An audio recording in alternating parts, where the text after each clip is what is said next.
जीवन केवल पेट भरने के लिए नहीं है, जनसंख्या बढ़ाने के लिए नहीं है, जीवन का कुछ उद्देश्य भी होना चाहिए, काम के घंटे तय होना चाहिए और मजदूरी बढ़नी चाहिए। 2005 को मुख्यमंत्री बनते ही 2 योजनाएं, एक बेटियों की शादी सरकार करे और दूसरे में बेचैन था कि बेटी को बोझ नहीं वरदान बनाना है। आप रोज पेड़ लगाते हैं एवरीडे। हमारी फिलॉसफी को देखिए, भगवान शिव नंदी पे विराजते हैं, भगवान विष्णु गरुड़ पे बैठ के आते हैं, पेड़ों में भी हमने वही चेतना देखी। हिमालय को देवतात्मा मानते हैं कि अब नर्मदा कोई नहीं कहता है, हम पर्वत पहाड़ों से जुड़े हुए हैं, हम ग्रह नक्षत्र तारों से जुड़े हुए हैं। सूर्य देवताभ्याम नमः। चंदा को हमने मामा मान लिया। मामा तो आपको भी मान लिया।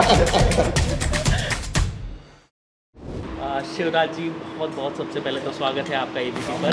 स्वागत तो मैं आपका करता हूँ मध्य प्रदेश की धरती पर। ये सैलानी टापू है हमारा जी, जो टूरिज्म की दृष्टि से हमने डेवलप किया है। सामने नर्मदा मैया है जी, और आपके साथ आज हम बैठे तो मैं अपना सौभाग्य मानता हूँ जी, कि आप मीडिया जगत की और सोशल मीडिया की ऐसी हस्तियाँ हैं जिनने भारत के सांस्कृतिक और आध्यात्मिक पक्ष को भी देश में उजागर करने का बड़ा पुण्य का कार्य किया। यहाँ पे मैं नर्मदा देख रहा था। अगर मैं बाकी नदियों से इंडिया में कंपेयर करूँ, नर्मदा बहुत साफ मुझे दिखाई दी यहाँ पर। और इसके लिए मतलब श्रेय पूरा मैं यहाँ की सरकार को दूंगा, प्रशासन को दूंगा कि उन्होंने जो है इतनी सफाई यहाँ पर मेंटेन कर रखी है।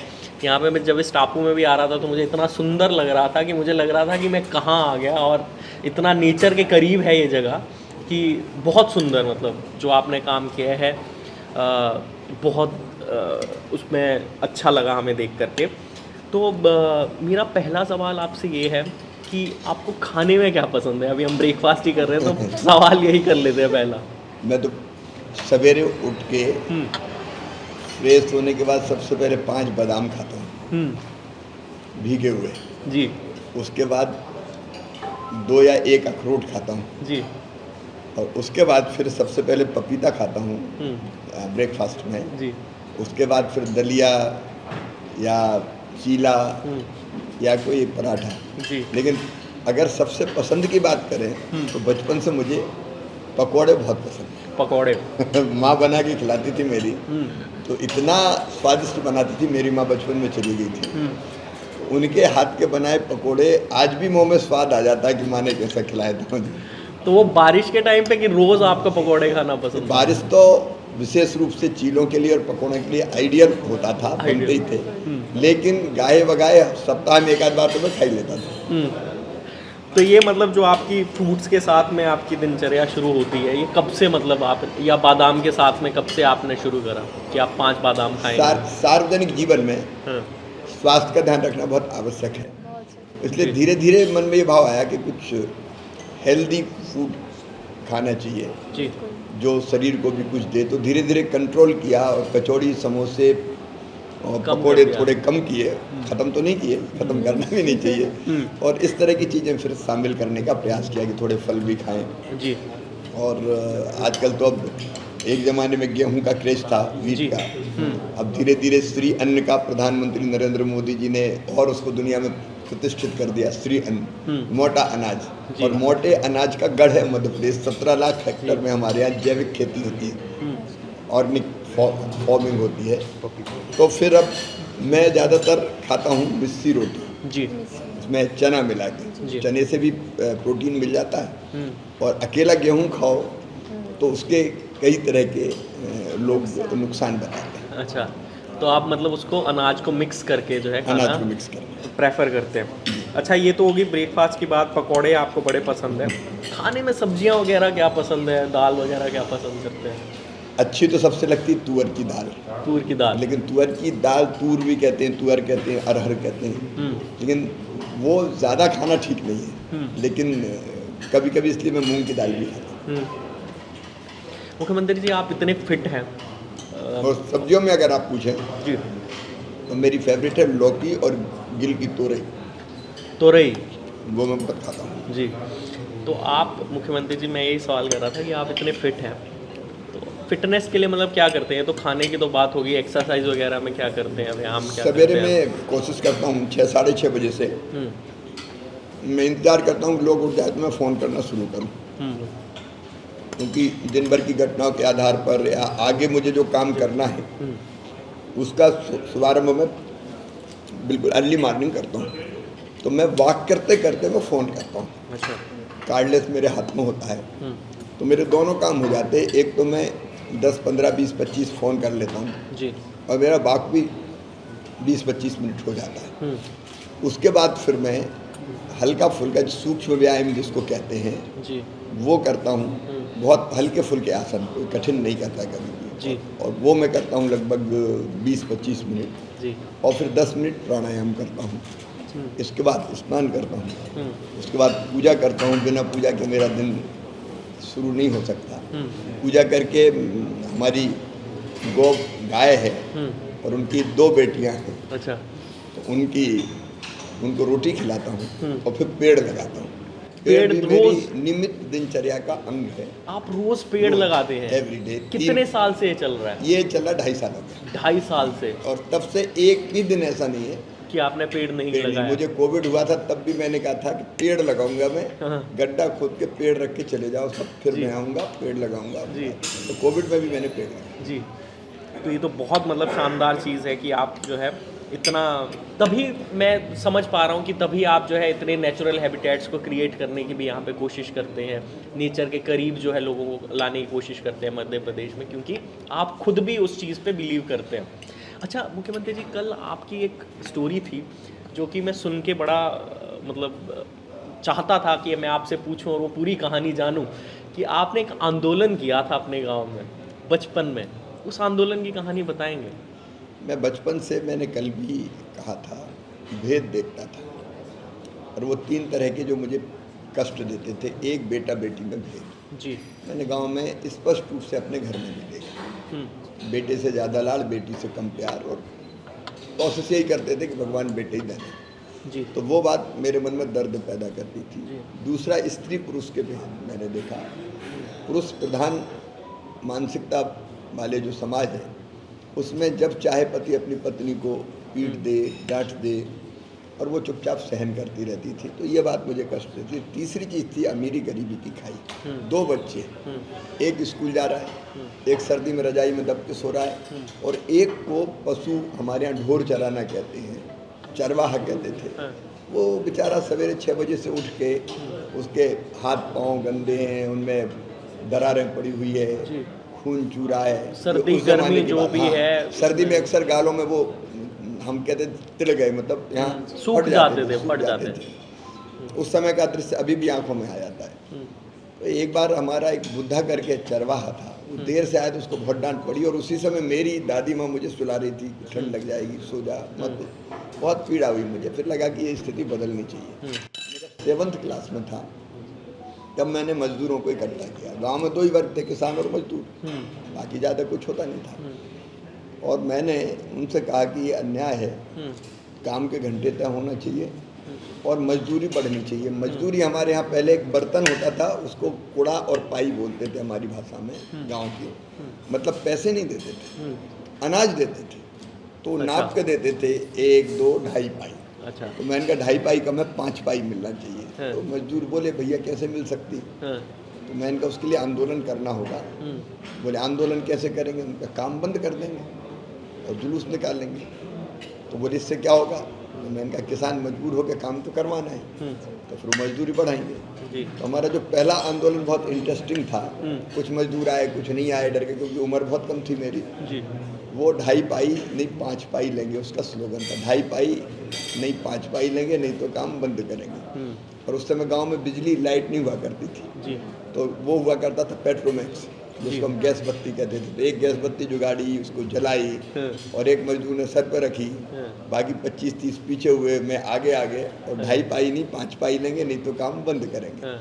और ये जुलूस जब मेरे घर के पास पहुंचा, तो हम भी किसान थे जी। तो मेरे चाचा जी लाठी लेके निकले, जिसको हम लट्ठ कहते हैं, और निकल के कहा आओ मैं देता हूँ। 2-3 गालियाँ देके तुम्हें 5 पाई। तो वो गैस बत्ती जो थी, पेट्रोमैक्स फेंक फाक के सब भाग गए। अच्छा। मजदूर, और मैं पकड़ा गया। तो मेरी वो धुनाई हुई है कि आज तक याद है। हमारे जो बाकी परिवार थे उन्होंने कहा ये तो बिगाड़ रहा है मजदूरों को, ऐसे तो माहौल ही गड़बड़ हो जाएगा। लेकिन वो मेरा पहला आंदोलन। तो वो आपका पहला पॉलिटिक्स के साथ में जो है जुड़ाव वहाँ से हुआ? मतलब करना चाहिए कुछ। और ये भाव पैदा हुआ मेरे मन में गीता पढ़ के। गीता पढ़ के? हाँ, जीवन केवल पेट भरने के लिए नहीं है, जनसंख्या बढ़ाने के लिए नहीं है, जीवन का कुछ उद्देश्य भी होना चाहिए जी।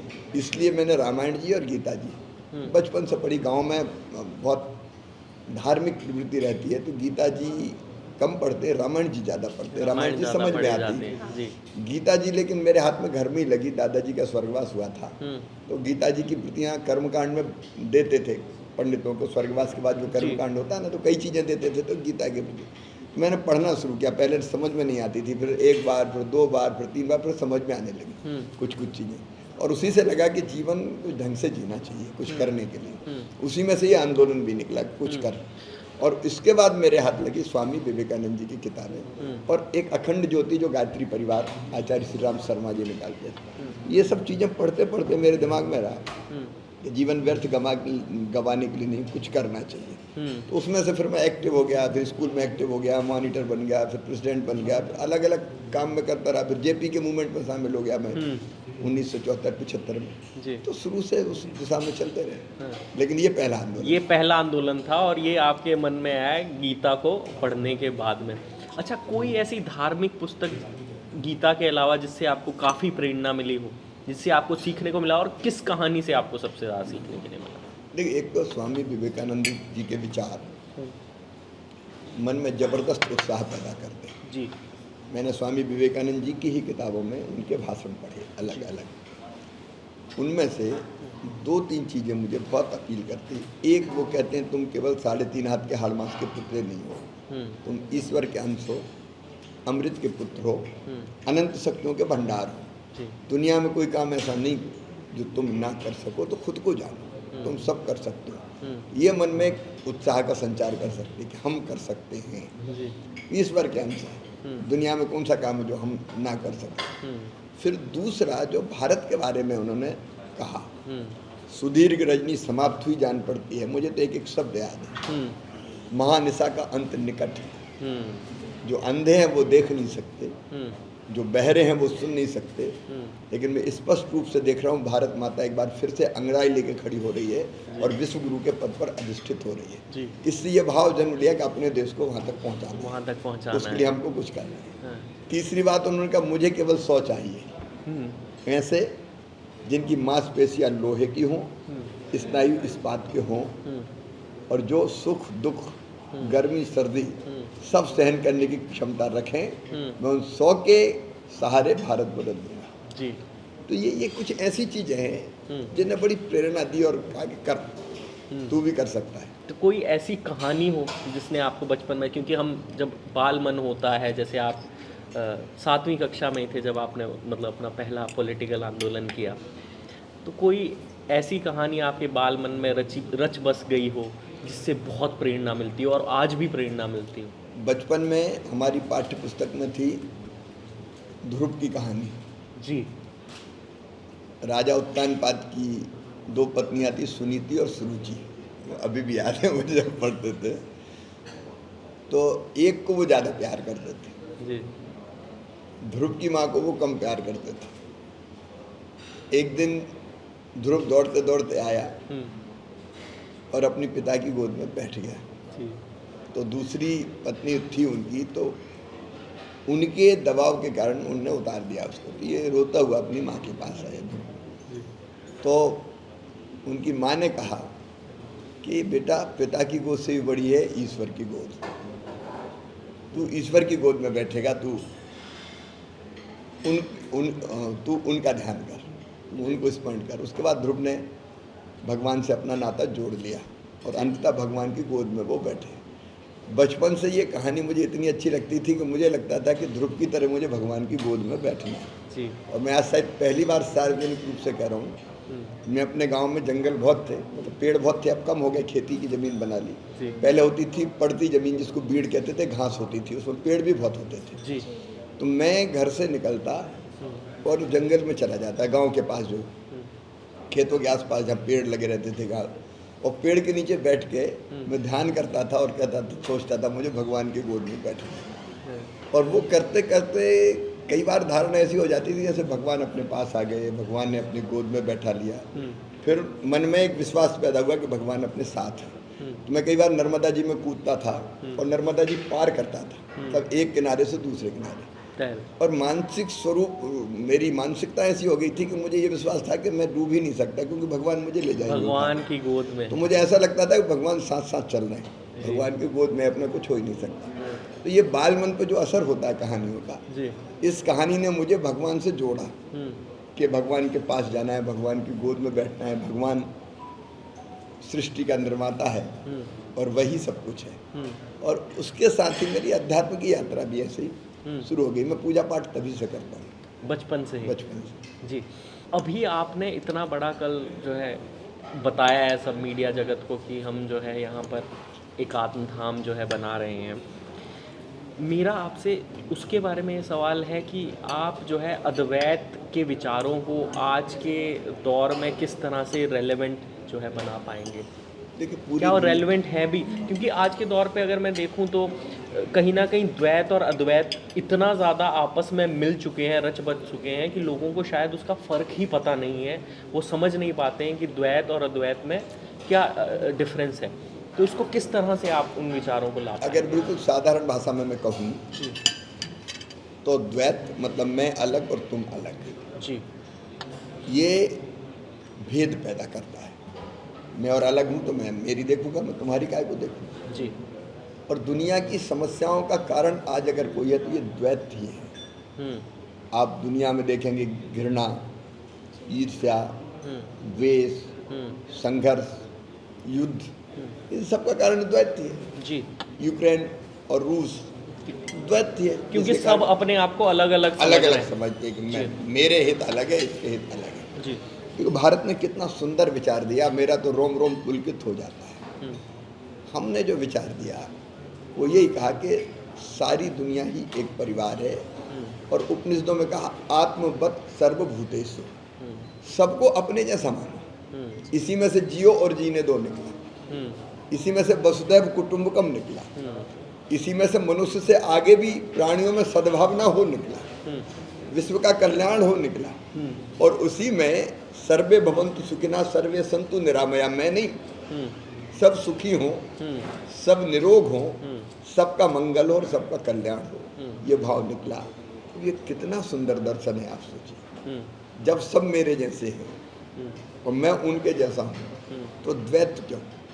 फिर मेरा हित उनका हित है, मेरा सुख उनका सुख, मेरा दुख उनका दुख, मेरा दुख। ये भाव जब पैदा हो जाता है तो मनुष्य एक दूसरे से प्यार करने लगता है, और केवल मनुष्य से नहीं, फिर प्राणियों के बारे में भी जो हमारे देश की कल्पना है, हम गाय को माता मानते हैं, अब यही उनसे भी प्यार करो, यही भाव है जी।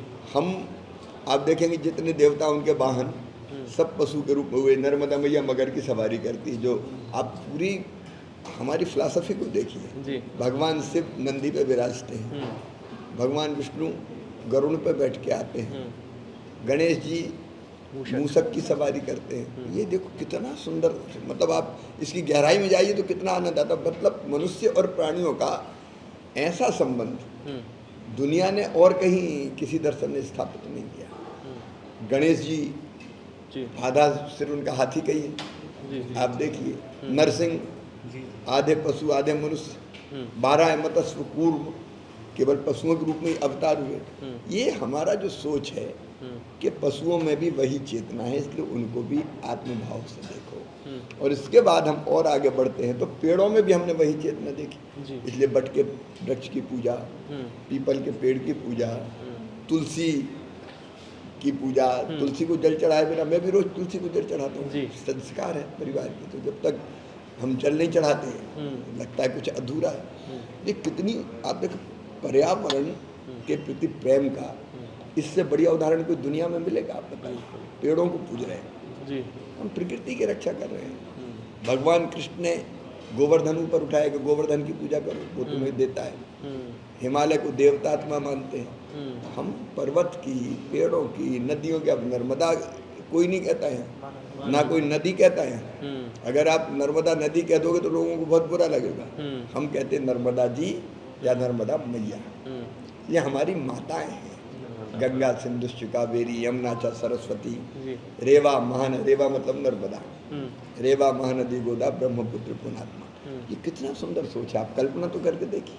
यही तो अद्वैत है कि हम नदियों को भी उसी चेतना का अंग मानते हैं, और इसलिए हम नदियों से जुड़े हुए हैं, हम पर्वत पहाड़ों से जुड़े हुए हैं, हम ग्रह नक्षत्र तारों से जुड़े हुए हैं। सूर्य देवताभ्याम नमः। चंदा को हमने मामा मान लिया। मामा तो आपको भी मान लिया।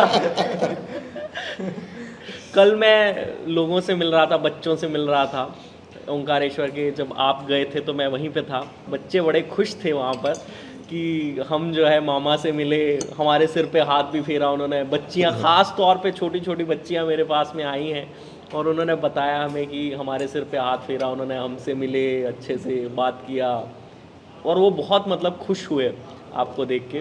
तो एक जुड़ाव भी आपसे महसूस करते हैं, एक रिश्ता बन जाता है जब आप अपने आप को ऐसा कहलवाते हैं कि मैं तुम्हारा मामा हूँ और मैं तुम्हारे लिए खड़ा हूँ हमेशा सदैव।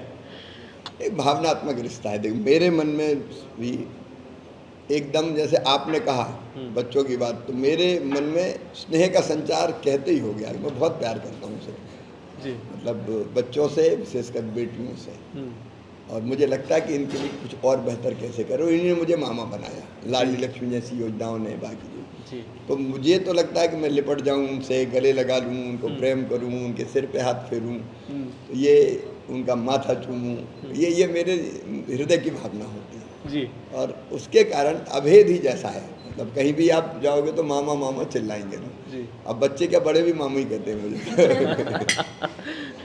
तो ये बहुत मतलब एक जुड़ाव आपका महसूस करा मैंने वहाँ पे जनता के साथ में।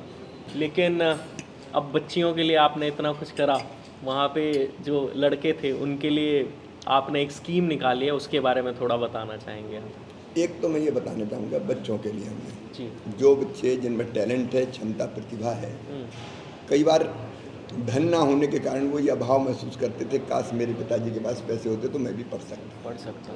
हमने जो पहले योजना बनाई, मुख्यमंत्री मेधावी विद्यार्थी योजना, और उसमें तय कर दिया, उसको जातियों से भी अलग कर दिया। जी, बहुत अच्छा। मतलब सब बच्चों, मुझे लगा कि बच्चों को नहीं बांटना चाहिए, SC हों, ST हों, OBC हों, सामान्य वर्ग के हों, कम से कम बच्चों को हम कैसे ऊपर उठाएं। इससे तो हमने तय किया कि जो इंटेलिजेंट बच्चे हैं, जो 70% से ज़्यादा नंबर लाते हैं 12th के एग्ज़ाम में, उसके बाद उनका एडमिशन नीट के माध्यम से मेडिकल कॉलेज में हो, आपके JEE मेंस के माध्यम से इंजीनियरिंग कॉलेज में हो, किसी IIT में जाए, IIM में जाए, कोई अच्छा कोर्स करने किसी विदेश की यूनिवर्सिटी में जाए, तो उनकी फ़ीस मम्मी पापा नहीं, मामा भरवाएगा। और हम लगभग 3 लाख बच्चों की फ़ीस अभी भर रहे हैं। तो असल और में आप एक मामा वाला बच्चे की फीस भी 62-65 लाख रुपया है। ऐसा नहीं कि कोई 25-50 हज़ार रुपया। हम लगभग 1000 करोड़ रुपया फीस के बच्चों के भरवा रहे हैं, और वो बच्चे अलग अलग जगह, कोई डॉक्टर बन रहा, कोई बाकी बन रहा। तो एक तो ये चीज़ हमने की। दूसरा मुद्दा बेरोजगारी का है। बेरोजगारी समस्या है, रोजगार चाहिए, भूखे भजन ना हो गोपाला। अच्छा, पढ़ने लिखने के बाद मन में ये आता है कि कोई शासकीय नौकरी ही मिले। बिल्कुल प्रैक्टिकली पॉसिबल नहीं है कि इतनी जॉब्स हम सरकार में क्रिएट कर पाएंगे। इस साल हम 1 लाख से ज़्यादा लोगों की भर्ती कर रहे हैं, वो अभियान लगातार चल रहा है। लेकिन इसके अलावा रास्ते ढूंढने पड़ेंगे। तो इसके अलावा कुल मिला के अगर हम देखेंगे तो हमारे पास रास्ते 3 हैं। एक, हम निवेश लाएं, इन्वेस्टमेंट, उनमें रोजगार मिले, वो हमारे प्रयास लगातार जारी है, आ भी रहा है निवेश। दूसरा है कि बच्चे स्वयं उद्यमी बने और अपनी व्यवसाय को शुरू करें। तो उसके लिए हमने मुख्यमंत्री उद्यम क्रांति योजना बनाई और उसमें तय किया कि 50 लाख रुपए तक का लोन, जिसकी गारंटी सरकार लेगी और ब्याज का बड़ा हिस्सा सरकार भरेगी, वो अपने बच्चे काम शुरू कर सकते हैं। लेकिन तीसरी चीज़, जब तक ये सब ना कर सके तो बेरोजगारी भत्ता को मैं ठीक नहीं मानता। देखिए, चिड़िया अपने बच्चों को घोंसला नहीं देती, पंख देती है ताकि वो उड़ सके, उड़ान भर सके। ये बेरोजगारी भत्ता तो घोंसला है जी, तो पड़े रहो, कोई बात नहीं, आपको मिले जा रहा है 1500 रुपया ले लो महीने, और वो भी धोखा होता है क्योंकि सबको देते नहीं, इतने उसमें नियम और शर्तें लगा देते जी। मुझे लगा कि वो लर्न और अर्न का जो कॉन्सेप्ट है वो बहुत उपयोगी है। जी। बच्चों को हम काम सिखाने भेजेंगे अलग अलग इंडस्ट्रीज में, सर्विस सेक्टर में, अलग अलग क्षेत्र में। वो पोर्टल हमारा बन रहा है जिस पे एक तरफ जहाँ काम सिखाया जा सकता है वो सूची रहेगी, दूसरी तरफ हम जून में रजिस्ट्रेशन प्रारंभ करेंगे 15 जून से उन बच्चों के जिनको काम सीखना है, और काम सीखने के बदले हम उनको 8,000 रुपया महीना देंगे। जी। तो 8,000 रुपया महीना ये फ्री का नहीं होगा, वो कुछ ना कुछ सीख रहे हैं और सीख के कल वो काम करेंगे। या तो वहीं उनको जॉब मिल जाएगा, प्लेसमेंट हो जाएगा जहाँ पे वो इंडस्ट्री ट्रेनिंग हाँ। में गए हैं, या तो वहीं या मिल दूसरी जाएगा। तो इंडस्ट्री, और उनको ज़रूरत है स्किल्ड मैन पावर की, इनको ज़रूरत है जॉब की। आप ये पढ़ते होंगे या आपने भी कहीं कहा होगा, सुना होगा कि एक तरफ तो जॉब्स की कमी है, बेरोजगारी, दूसरी तरफ स्किल्ड लोग नहीं है, मैन पावर नहीं है हमारे पास। जी। तो ये दोनों चीज़ें पूरी हो सकती है। अभी इसका नाम मुझे बहुत क्लिक नहीं कर रहा, अभी हमने मुख्यमंत्री कौशल कमाई योजना इसका नाम दिया था, लेकिन अभी वो जम नहीं रहा, कुछ नाम और क्लिक करने वाला मैं सोच रहा हूँ। लेकिन मैं आपको एक चीज़ बता दूं मुख्यमंत्री जी, ये जो स्कीम आप ला रहे हैं लर्न एंड अर्न, ये मील का पत्थर साबित होने वाली है, क्योंकि इसकी तारीफ जो है मैं अभी से सुन रहा हूँ। मैं इससे पहले जो है आपस में अंदर खाने ये बातें चल रही हैं कि ये स्कीम है और इससे जो है काफ़ी प्रगति होगी, क्योंकि इसमें सिर्फ सरकार जो है हिस्सेदार नहीं है, इसमें इंडस्ट्री भी हिस्सेदार है, और वो बहुत बड़ी चीज़ है, क्योंकि आप स्किल सीख रहे हैं। आपको हो सकता है कि अगर आप अच्छा परफॉर्म करेंगे तो आपको वहीं पे प्लेस भी हो जाए, और सरकार तो आपका सपोर्ट कर ही रही है। नहीं तो अभी तक क्या होता था कि लोग सोचते थे कि बेरोजगारी भत्ता दे दिया जाए युवाओं को, उससे क्या है युवाओं में जंग लगता है, तो वो चीज़ रहती है। अच्छा, मेरा एक सवाल आपसे होने वाला है, शायद हमारा ब्रेकफास्ट भी ख़त्म हो चुका है लगभग, तो ब्रेकफास्ट तो अभी शुरू होगा ना जी तो भैया फल तक ही सीमित है, कुछ और भी ला रहे? हाँ कर देना जी। तो हम लोग ये मान रहे खत्म हो गया तो मेरा आपसे ये सवाल है, फिर तो सवालों का दौर और चलेगा अभी। फिर ये जो बच्चियों के प्रति प्रेम है, हमने आपके बचपन की कहानी सुनी जहाँ पर कि आप भेद देखते थे, क्या ये वहाँ से उठा या फिर किस तरह से, मतलब ये किसी हर चीज़ की शुरुआत में ये मेरे घर से होती उठा है जी।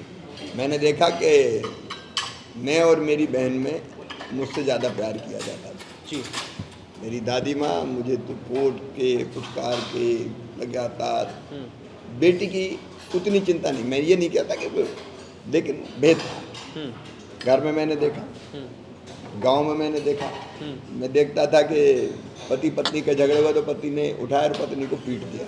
अच्छा। तो ये बहुत बहुत तकलीफ देता था, और मैं शुरू से बेचैन रहता था और ये कहता था कि बेटा बेटी को बराबर मानो, दोनों ने एक ही माँ की कोख से जन्म लिया है, भेद मत करो। मैं जब थोड़ा बड़ा हुआ तो क्योंकि मैं एक्टिव था शुरू से, तो एक गांव में मुझे एक सामूहिक विवाह सम्मेलन था सामाजिक, तो मुख्य अतिथि के आने में देर थी, तो लोगों को लगा ये लड़का अच्छा बोलता तो थोड़ा टाइम काट देगा, तो मुझसे कब बोलूँ। ये किस साल की बात है? ये बात होगी, मैं ज़रा दिमाग पर जोर डाल के आपको बताता हूँ, ये है 80s की बात। 80s? हाँ, छोटा था, कुछ ML MP कुछ भी नहीं था। हाँ, उस दौर में। लेकिन मैं अच्छे खड़ा वक्ता हुआ थे। और मैंने, हाँ, मैं चूँकि गीता जी पढ़ता था, रामायण जी पढ़ता था, बाकी करता था, तो बोलना मुझे आता था थोड़ा।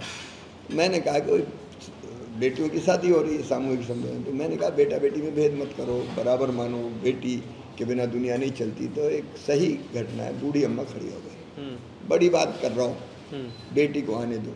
बेटी आई और बड़ी होगी तो शादी में दहेज का इंतजाम क्या तू करवाएगा? आ गया बात करने, बेटी को आने दो। मेरे दिमाग में ये बात घुस गई कि देखो, कहने से नहीं होगा, जब तक बेटी बोझ रहेगी बेटी को दुनिया में आने से रोकेंगे लोग। बेटी को वरदान बनाना चाहिए। अब तब तो मैं कुछ नहीं कर सकता था, लेकिन मैं जब MLA बना तो मैंने तय किया कि मैं गरीब बेटियों की शादी करूं। वही बात मेरे दिमाग में, शादी का इंतजाम कर तू करवाएगा, तो वो बात घुस गई दिमाग में। तो हमने शादी शुरू करी अपने मित्रों की और अपने पैसे से कुछ इकट्ठा करके हमने गरीब बेटियों का विवाह शुरू किया। जब मैं MP बना तो मेरी शादी हो गई। फिर मेरी पत्नी के साथ हमने लगातार कई वर्षों तक, जब तक मैं मुख्यमंत्री नहीं बना, ये अभियान चलाया कि बेटियों की, अपने क्षेत्र की गरीब बेटियों की शादी करेंगे तो शादी बोझ ना रहे, जितना बोझ हम कम कर सकें। जी। लेकिन ये बात दिल दिमाग में कि बोझ नहीं वरदान बनाना। हम्म। मैं मुख्यमंत्री बना 29 नवंबर 2005 को।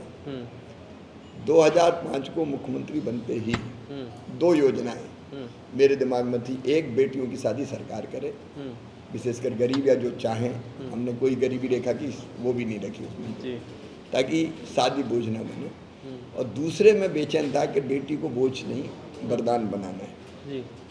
तो विचार किया कैसे बनेगी, तो मुझे लगा कि इस भौतिक युग में अगर आर्थिक रूप से बेटी कुछ प्रारंभ में ही जन्म के साथ पालेगी तो लोग बोझ नहीं मानेंगे। मैंने अपने अफसर बुलाए, उनसे कहा कि एक ऐसी योजना बनाओ कि बेटी पैदा हो तो लखपति हो। तो पहले तो वो मुस्कुरा दिए, फिर एक दूसरे को देखा। उनका भाव ऐसा था कि मुख्यमंत्री नए नए बने, जोश ज़्यादा है इसलिए कह रहे होंगे। फिर वो मुझे बोले इम्पॉसिबल सर, कैसे हो सकता है, जी। पॉसिबल ही नहीं, खजाना खाली हो जाएगा, कैसे लखपति बनाएंगे, ये आप छोड़ दीजिए, नहीं होगा। मैंने कहा ये होगा क्योंकि मैं मुख्यमंत्री हूँ। और मेरे दिमाग में एक सिंपल बात आई कि बेटी के पैदा होते ही उसके नाम से हम पैसे जमा कर दें सरकार के खजाने से, और वो पैसा ब्याज बढ़ते बढ़ते लगातार बढ़ते रहेंगे। तो जिद करके मैंने ये कहूँ कि गर्दन पे लात रख के सारे सिस्टम के ये योजना बनाई। हमने तय किया कि 30,000 रुपया बेटी के जन्म के साथ ही बेटी के नाम से हम जमा कर देंगे खजाने में। और 5वीं पास करके 6वीं में जाएगी तो 2,000, 8वीं पास करके 9वीं में जाएगी तो 4,000, 10वीं पास करके 11वीं में जाएगी तो 6,000, 12वीं में फिर 6,000, ऐसे, और 21 साल की होगी तो 1,00,000। तो बेटी मेरी लखपति हो गई। तो ये योजना बनी लाडली लक्ष्मी योजना। आपने इसका नाम सुना होगा योजना के बारे में। बिल्कुल सुना है। आज 44,90,000 लाडली लक्ष्मी बेटियां हैं मध्य प्रदेश की धरती पर। कॉलेज में एडमिशन लेगी तो 12,500, कॉलेज पास आउट करेगी तो 12,500, ताकि वो ग्रेजुएशन पूरा कर ले। और अब ये जितनी भी पढ़ाइयाँ होगी आपके मेडिकल इंजीनियरिंग वगैरह की, उसकी फीस भी सरकार। तो ये जो तड़फ थी मन में, वो योजना बनवाती थी। मैंने बहनों को पिटते हुए देखा था बचपन में, उनके लिए लाडली बहना योजना भी बनाई। अच्छा। हर महीने 1,000 रुपये उनके खाते में जाएंगे, छोटी छोटी चीज़ों के लिए परेशान नहीं रही। ये जो दिल का दर्द था वो वही योजना आपके काम में दिखा और योजनाओं में प्रकट हो गया। जी। तो मुख्यमंत्री जी, हमारे साथ बात करने के लिए तो बहुत बहुत शुक्रिया आपका। बाकी लोग, इतनी सारी जनता आपके साथ में बात करने के लिए बड़ी आतुर है। हमारे साथ थे मुख्यमंत्री शिवराज सिंह चौहान, जिनसे हमने बात की बहुत सारे मुद्दों के बारे में, उनके बचपन की कुछ कहानियाँ भी जानी। उम्मीद करता हूँ आपको ये बहुत बहुत पसंद आया होगा, और बने रहिए आप ABP लाइव और धर्मा लाइव के साथ में। आपके लिए इसी तरह से इंटरव्यूज़ का दौर हमेशा जारी रहेगा। बहुत बहुत शुक्रिया।